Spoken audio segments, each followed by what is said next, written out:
दुनिया में इंसान एक तरह से पैदा होते हैं, यहाँ कोई मुख से पैदा हो रहा है, कोई भुजाओं से पैदा हो रहा है, कोई जंघे से पैदा हो रहा है। दुनिया चांद पर जा रही है और आप गाय गोबर गौमूत्र में विज्ञान ढूंढ रहे हैं।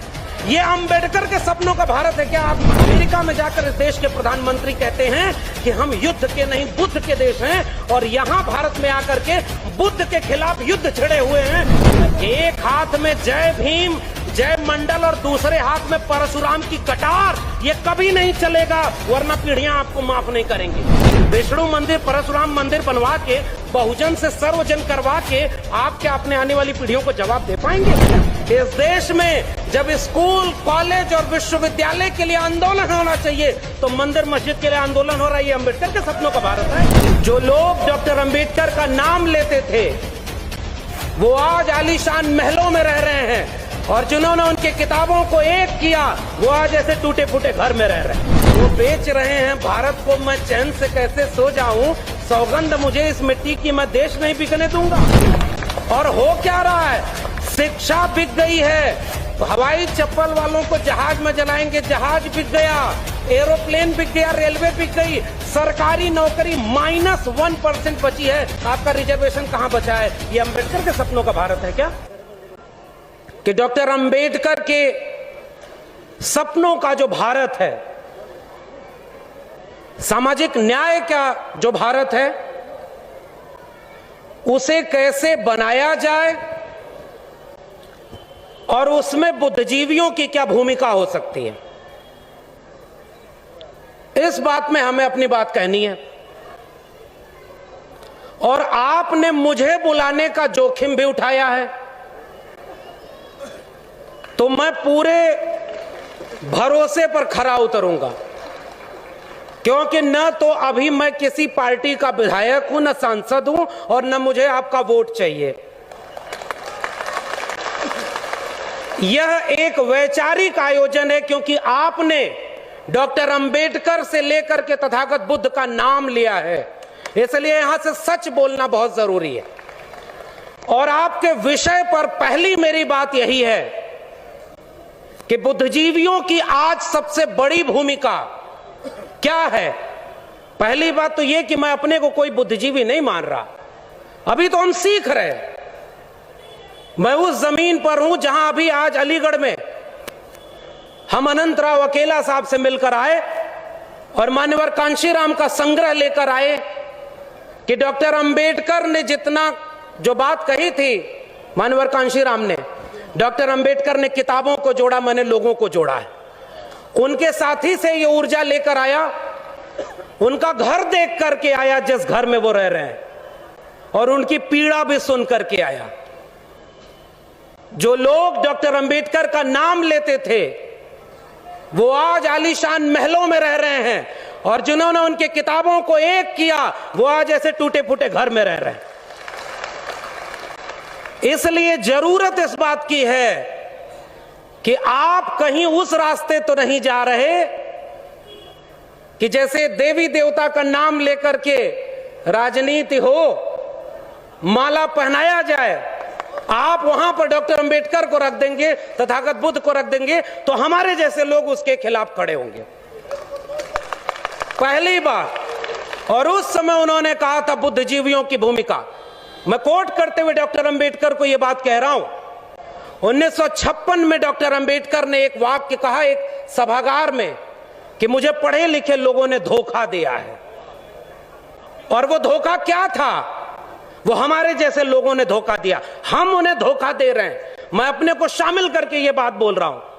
हम माहौल बदला है तो डॉक्टर अंबेडकर के बिना अब किसी का काम नहीं चल पा रहा है। सब नाम ले रहे हैं डॉक्टर अंबेडकर का, और वो लोग भी नाम ले रहे हैं जो अपना सारा काम डॉक्टर अंबेडकर के खिलाफ कर रहे हैं। इस खतरे से बचना जरूरी है।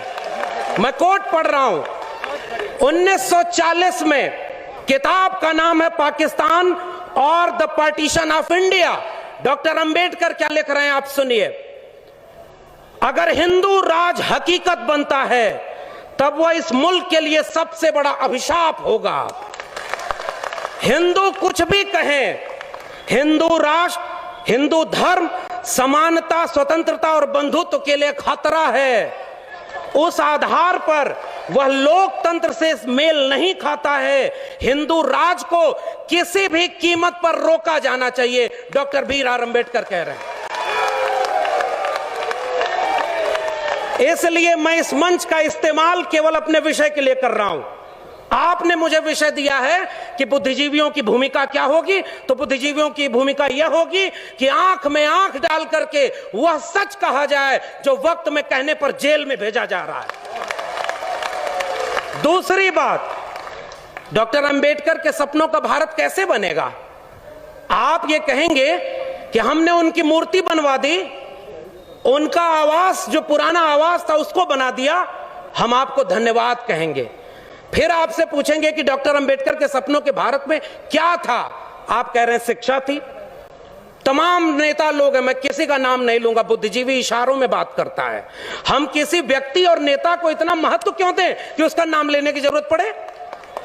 अब मैं आपसे सवाल पूछ रहा हूं, डॉक्टर अंबेडकर, बिरसा, फूले, पेरियार, यहां से लेकर तथागत बुद्ध तक सबसे महत्वपूर्ण लड़ाई कौन सी थी? शिक्षा की। आपने भी कहा शिक्षा की लड़ाई अगर सबसे महत्वपूर्ण है और शिक्षा के लिए सारा काम हो रहा है, तो एक बात बताइए, इस देश में जब स्कूल, कॉलेज और विश्वविद्यालय के लिए आंदोलन होना चाहिए तो मंदिर मस्जिद के लिए आंदोलन हो रहा है। ये अंबेडकर के सपनों का भारत है। कितने नए विश्वविद्यालय और स्कूल बने? मैं विश्वविद्यालय में पढ़ा रहा हूं, दिल्ली विश्वविद्यालय में, आज तक अभी टेम्परेरी प्रोफेसर हूं और मुझे इस बात की चिंता नहीं है कि सच बोलने पर आप मुझे क्या करेंगे। अरे मैं आपकी तारीफ करता तो मुझे आज एसोसिएट प्रोफेसर बना देते, लेकिन मुझे पता है कि आपसे अगर इतनी मदद ले लूंगा तो वही बोलना पड़ेगा जो इस मंच से मजबूरी में बोलना पड़ता है, इसलिए सच बोलूंगा। अब मैं आपको तथ्य दे रहा हूं। पहली चुनौती आज के नौजवानों की, नई शिक्षा नीति बनाई गई है। मैं 3 क्लॉज उसके बता रहा हूं। पहला, स्कूल जो पर हर एक गांव के पास स्कूल बनाए गए थे, उन स्कूलों को अगर 3000 से कम विद्यार्थी हैं तो उन्हें मर्जर या क्लोजर की पॉलिसी के तहत बंद किया जाएगा और गांव में मेटा स्कूल बनाए जाएंगे। बताइए, यह शिक्षा क्रांति है? दूसरी बात, 45,000 डिग्री कॉलेज इस समय इस देश में आज हैं। नई शिक्षा नीति 2020 कह रही है कि 20 साल में 45,000 डिग्री कॉलेज को क्लोजर और मर्जर के जरिए 15,000 डिग्री कॉलेज पर लाया जाएगा। उनके 3 ग्रेड बनाए जाएंगे। इस देश में वर्ण व्यवस्था बनाई गई थी। दुनिया में इंसान में कोई भेद नहीं, यहां पर इंसान, और वो भी कैसे इंसान, दुनिया में इंसान एक तरह से पैदा होते हैं। यहां कोई मुख से पैदा हो रहा है, कोई भुजाओं से पैदा हो रहा है, कोई जंघे से पैदा हो रहा है। दुनिया चांद पर जा रही है और आप गाय गोबर गौमूत्र में विज्ञान ढूंढ रहे हैं। यह अंबेडकर के सपनों का भारत है क्या? आपसे मैं पूछ रहा हूं, यह अंबेडकर के सपनों का भारत है क्या? यह बुद्धा, फूले, पेरियार के सपनों का भारत है क्या? नई शिक्षा नीति में क्या लिखा गया है, क्लॉज पढ़ के बता रहा हूं। उन सब में ग्रेडेड ऑटोनॉमी दी गई है। उसका आसान भाषा में समझिए। ग्रेडेड ऑटोनॉमी का मतलब है 3 ग्रेड के यूनिवर्सिटीज आपके देश में चलेंगे, डिग्री कॉलेज से लेके यूनिवर्सिटीज। सी ग्रेड के यूनिवर्सिटी जैसे गवर्नमेंट फंड देगी, और उसमें गवर्नमेंट फंड देगी लेकिन कोई भी स्किल डेवलपमेंट का कोई प्रोग्राम नहीं चलेगा, और उस इंस्टीट्यूट के ऊपर यह प्रेशर रहेगा कि वो अगले नैक, नेशनल एकेडमिक एश्योरेंस जो कमेटी है, उसके नैक के रिपोर्ट के पहले वो ग्रेड को मॉडिफाई करके बी ग्रेड में जाए। बी ग्रेड में जो सिलेबस जो दिया जाएगा वह आधा गवर्नमेंट पैसा देगी और आधा इंस्टीट्यूट को अपने जनरेट करना होगा। और ए ग्रेड की यूनिवर्सिटी वो यूनिवर्सिटी होगी जिसको 1 भी रुपया सरकार नहीं देगी, सेल्फ फाइनेंस कोर्सेज चलेंगे और ग्रेडेड ऑटोनॉमी और बोर्ड ऑफ गवर्नर्स के जरिए उनका पूरा काम चलेगा। अब मैं आपसे सवाल पूछता हूं, जहां सबसे कम स्किल और सबसे कम पैसा रहेगा, वहां क्या दलित, पिछड़े, आदिवासी पढ़ने जाएंगे? आपके घर के बच्चे पढ़ने जाएंगे? आपके घर के बच्चे वहां जा पाएंगे? और जहां फीस अगर 1 लाख रुपए हो जाए तो वहां कितने दलित, पिछड़े, आदिवासी जाएंगे? नई शिक्षा नीति के नाम पर इस देश में स्कूल से लेकर के विश्वविद्यालयों तक अंबानी और अडानी के हाथों बेच दिया गया है। क्या यह अंबेडकर के सपनों का भारत है क्या? और यह बात आप कह रहे हैं कि हमने क्रांति कर दी। किस बात की क्रांति? कितने नए स्कूल खुले, कितने नए। अब तीसरी बात, इस देश में, मैं दिल्ली में रहता हूं, अशोका, गलगोटिया और MIT university, lovely professional university खुली है, वो सारी प्राइवेट यूनिवर्सिटी हैं। किसी एक में रिजर्वेशन लागू है क्या? नहीं है ना। रिजर्वेशन, अभी मुख्यमंत्री जी, पूर्व मुख्यमंत्री जी बोल रहे थे, एक समय जब रिजर्वेशन लागू हुआ तो 50 to 60% गवर्नमेंट जॉब हुआ करती थी, तब आपको आरक्षण का लाभ मिलता था। आज क्या हुआ? वो बेच रहे हैं भारत को। मैं चैन से कैसे सो जाऊं? सौगंध मुझे इस मिट्टी की, मैं देश नहीं बिकने दूंगा। और हो क्या रहा है? शिक्षा बिक गई है। हवाई चप्पल वालों को जहाज में जलाएंगे, जहाज बिक गया, एरोप्लेन बिक गया, रेलवे बिक गई, सरकारी नौकरी -1% बची है। आपका रिजर्वेशन कहां बचा है? ये अंबेडकर के सपनों का भारत है क्या? ये मेरा सवाल है आपसे। तीसरी बात, जो शिक्षा और रोजगार, दो बात हमने कर लिया। अब आइए स्वास्थ्य पर। इस देश में खांसी, जुकाम, नजला से कोई मर जाए तो ये राष्ट्र किस बात का राष्ट्र है? डॉक्टर अंबेडकर ने 26 नवंबर 1949 को संविधान सभा की आखिरी बैठक में यह बात कही थी कि इस देश में सबको राजनीतिक बराबरी दे दी गई। हमने एक व्यक्ति एक वोट का अधिकार दे दिया है, लेकिन अगर इस देश में सामाजिक और आर्थिक गैर बराबरी दूर नहीं हुई तो ये राजनीतिक बराबरी का कोई मतलब नहीं। यह संविधान, अगर इसे लागू करने वाले लोग अच्छे नहीं हुए तो कागजों का पुलिंदा है और मैं सबसे पहले इसे जलाऊंगा। आज उस संविधान के आधार पर आपको क्या मिला? रिजर्वेशन। आपको क्या मिला? 90 के बाद तो पहली बार आपके हायर एजुकेशन में रिजर्वेशन लागू हुआ। 1997 में शेड्यूल कास्ट और शेड्यूल ट्राइब को हायर एजुकेशन में रिजर्वेशन मिला। 2006 में मंडल की दूसरी अनुशंसा लागू होने के बाद हायर एजुकेशन में ओबीसी को रिजर्वेशन मिला। और 2018 तक आते आते आपसे दलित, पिछड़े, आदिवासी हायर एजुकेशन में बर्दाश्त नहीं हुए और आपने 13 पॉइंट रोस्टर ले आया। 13 पॉइंट रोस्टर क्या अंबेडकर के सपनों का भारत का रोस्टर था क्या? ये सवाल मेरा आपसे, ये हायर एजुकेशन का संकट है आपके सामने। इस देश में पिछली बार 2 अप्रैल 2018 को इस देश के दलित, पिछड़े, आदिवासी, पसमानदा लोग मुट्ठी बांध करके इस देश की सड़कों पर क्यों उतरे थे? क्योंकि उनके SC ST atrocity prevention act से छेड़खानी की गई थी। तब आप सड़कों पर उतर करके उनको झुकने को मजबूर किए। दूसरी बार 13 पॉइंट रोस्टर इसलिए लाया गया था 5 मार्च 2018 को। पहली बार मैंने RTI लगाई है।